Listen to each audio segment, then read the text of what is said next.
All right, this is how to change CV axles on a 88 to 91 Civic hatch or sedan or CRX. I think they're all the same. This is stock axles. This is not a B16 swap. And if you're doing it in the dirt like me, I recommend getting some plywood to put your jack stands and your jack on so that they can roll and so they don't just dig in, and it's very helpful. So, all right, let's get into it.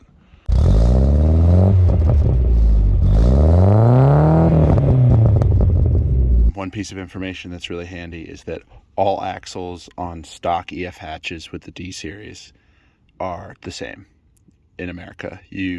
And this even has a JDM engine swap with a JDM trans, still uses the same axle, same spline count, everything. So I did a while researching that because I wasn't sure, because I knew this had a different engine. They all use the same axles. So you want to take off this nut, which is a 32. You want to take off this fork, which down here has a through bolt that's a 17. Focus. It's a 17 on both sides, on the bolt and the nut side. And then it's got a 12 mil right here that you got to take off.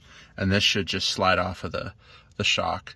So you take the fork off, you take off this nut, you take off these two nuts, which are 10s, take off these two nuts, which are 10s, and then you undo the ball joint up here. I've seen people take out the shock. I saw some guy take off this. I didn't have to do any of that on the other side. Another little piece of advice, if you're a home mechanic, this is worth its weight in gold. I had the OG version of this that I got 6 years ago, and this one has way more torque, and it can take off this axle nut, it can take off lug nuts. This is worth having. I don't really spin wrenches if I don't have to. All right, we're back. Got this bad boy off, took off this little cap up here, which is this little thing. And I try to keep my nuts somewhat organized. This is the through bolt that goes through the bottom of the fork. This is the fork, yeah. And then, this is the 14, if it'll focus. Got that loose. And then the fork should just drop off, yeah. And you can kind of pull the fork out. I guess that's been replaced because it's got a junkyard number on it. Working on a new car, always you find a lot of stuff. Now, you don't need to take this out. This can just dangle in there. You got to get this nut off. This is a 17. I found successful on the other side was I took this off, I flipped it upside down and threaded it back on, and then I hammered on it, because when I was hitting on the castle part, like these little whatever teeth, I was bending them. So I flipped it upside down and I was smashing on the bottom, because this ball joint, I don't know how long, I don't know when this was on here last. The other ball joint felt smooth, so I'm not worried about replacing them, hopefully, but yeah, it didn't want to come off. It also helps sometimes to hit this thing, smack that with a hammer. That can help free up the ball joint once the nut's loose. Also getting a pry bar in there, all sorts of different things. There's plenty of videos on how to do ball joints on the internet. But yeah, when I was on the other side, you can see down in here, come on, you can see this is the shiny new housing. That shiny new housing down there is the side of the axle. I could just stick the pry bar down from the top and pry on it, but I can't do the same on this side, so I'm gonna have to crawl underneath. So I'm not gonna film that, but you basically get your pry bar or crowbar on the back side of the axle and pop it out. You don't want to pull on them, because you'll just pull the CV, like the balls and whatever's, if you've ever seen the inside of a CV joint, you know what I'm talking about. But you'll just rip the CV joint apart and the thing will still be stuck in the housing. So I'm gonna battle with this and I'll come back when that's loose. One more top tip, if you don't know, once you bend up the tab on the cotter pin, you kind of get a flat head. and stick it in there. And, you know, oh, kind of pry it out. Kind of pry it out like that. If you're having trouble with the cotter pin, that may help. All right. So I generally use deep wells everywhere I can, but I find that a shallow well socket fits up here better with my impact gun. If you're using a wrench or a socket wrench, you'll be fine. But good luck with that. On this side, I used the the U-joint, and that actually helped me, I wasn't getting this socket fully on this nut, but I was calling it good enough. But I used the U-joint and really got it on there, and that helped me, because sometimes these ball joints start to spin.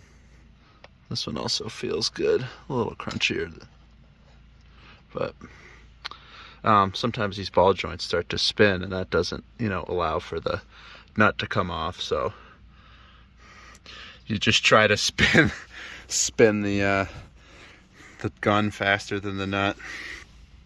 Now basically, you can pull this down. I find that it's hard to try to do this through the camera. I find that a few taps with a hammer really help. And I'm a lazy bastard, so grab my crowbar.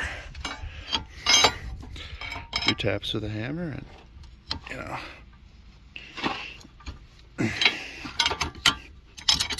well, I'm probably not going to be able to film for this, but you get the idea. I'd probably be putting my camera hand on here to give myself support while I pry on this. So yeah, popped her out. Just kind of,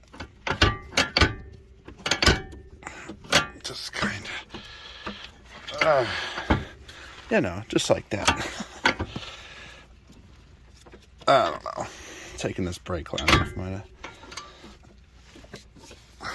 off from up there. It's not, but if you got two hands, it's not that difficult. But with one hand, it's just freaking annoying. All right, you get the idea. I'm gonna just get it done. Once it's around the knuckle like this, I like to kind of rest it up on the knuckle, or wherever's good, but you don't want it to get blocked from coming out. See how it's kind of blocked? I kind of like it to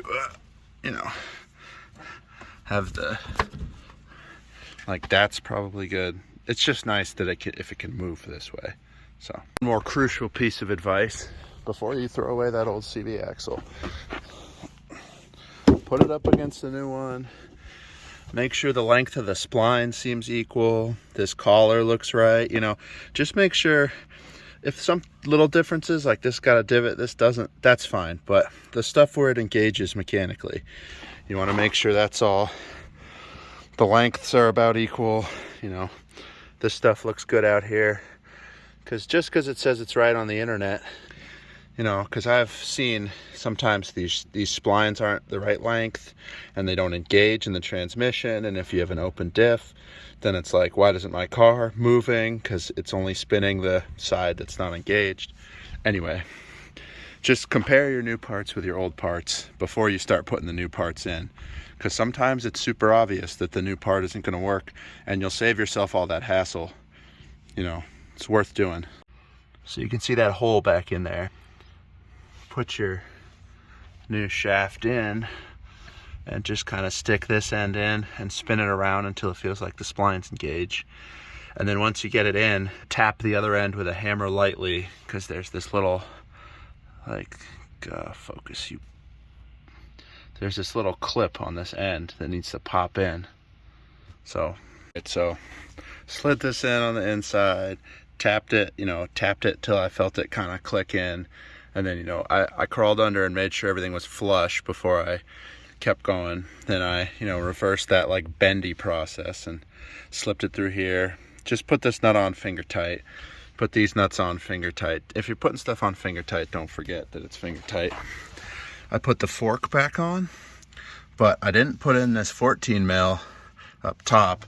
I put in the 17 mil down below, because I still have to get this upper control arm, or whatever, I guess it's a control arm, I still have to make these two things come together, and I find that it's a lot easier than me trying to muscle it and do up a nut if I just jack up the whole assembly and shove them together.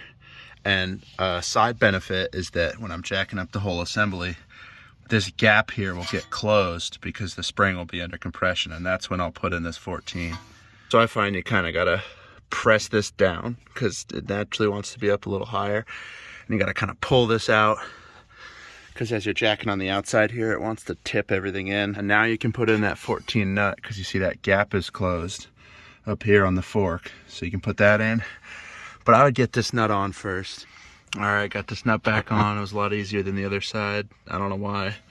Just my luck, I guess. Butchered this cotter pin install because I was reusing a cotter pin, which you're not supposed to do, but it's through both sides and bent over, which, you know, good enough for me. Gonna throw this cap back on. Still gotta tighten this down and tighten this up. And that's pretty much, these are still finger tight, so I gotta do all the 10 mils. Yeah, but that's pretty much reinstalled, you know. Just check all your nuts before you get it back together, make sure everything's tight. That's it. These bad boys came with a fresh nut. You're gonna wanna take a punch that's roughly that size and punch this edge of the nut into this crease so that it can't back itself off. So when it's done, it'll look something like that. Maybe a little deeper, I don't know. It's decent though.